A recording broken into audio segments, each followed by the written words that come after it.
7 de la mañana del 31 de diciembre de 2020. Este 2020 que nos confinó a todos, que nos hizo tan mal.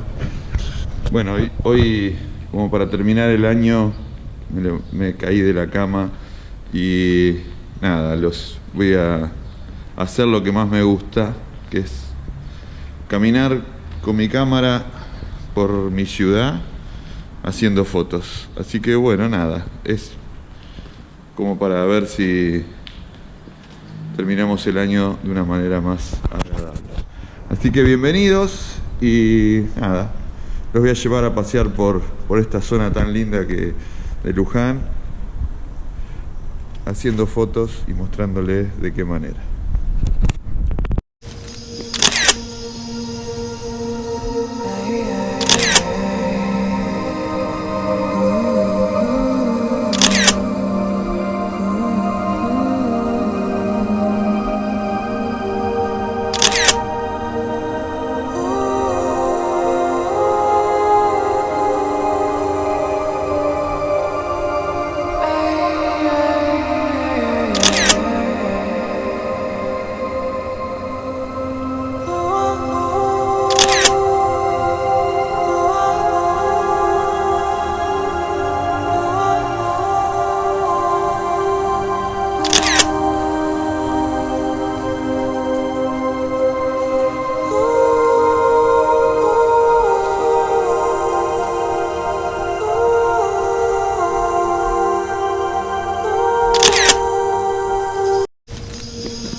Bueno, gente, así termino esta salida en este último día del año 31 de diciembre del 2020, este año que tan mal nos trató.